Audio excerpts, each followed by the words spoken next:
Monsieur Pertutti, vous êtes président de l'association Les Athées en Action, Atheist in Action.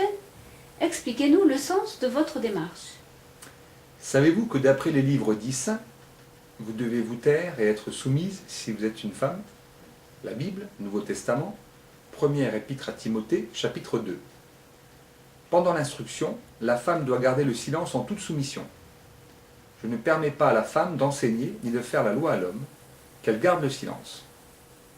Vous devez également, selon la Bible, mourir si vous êtes homosexuel.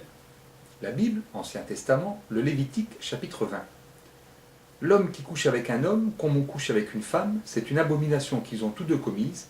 Ils devront mourir, leur sang retombera sur eux. Et pour finir, un appel au crime, stipulé dans le Coran, sourate 9. Quand les mois sacrés seront expirés, tuez les infidèles quelque part que vous les trouviez. Ces propos vous choquent, vous interpellent, nous aussi. C'est pour cela que nous avons décidé de lancer une action juridique à l'encontre de la Bible et du Coran, de leurs éditeurs plus exactement. Vous voulez interdire ces livres? Pas du tout, il ne s'agit pas d'interdire quoi que ce soit, la liberté d'expression est sacrée, entre guillemets.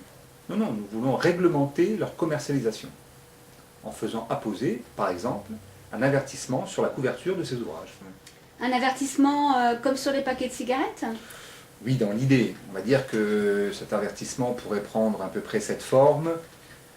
Attention, ce livre contient des passages sexistes, homophobes, sectaires et criminogènes. Il convient de le remettre dans son contexte historique, sachant qu'il a été écrit bien avant le Moyen-Âge. Et vous pensez que cela suffira à lutter contre l'obscurantisme religieux? Ça peut en tout cas y contribuer. Ça servira surtout à créer un débat de société autour d'une question simple. Les idéologies religieuses, les religions tout simplement, sont-elles compatibles avec nos idéaux humanistes de parité, de respect, de tolérance? Ne craignez-vous pas de passer pour un provocateur? Un provocateur? Non. Un provocateur d'idées peut-être.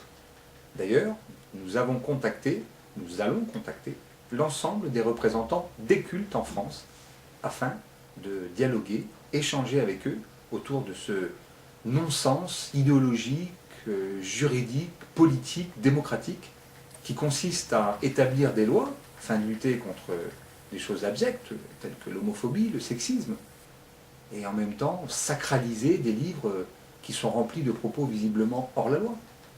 Mais ces livres sont sacrés pour de très nombreuses personnes. Nous pensons au sein de notre association, qui compte des adhérents du monde entier, que ce qui doit être vraiment sacré, c'est la parité, le respect des minorités, la tolérance.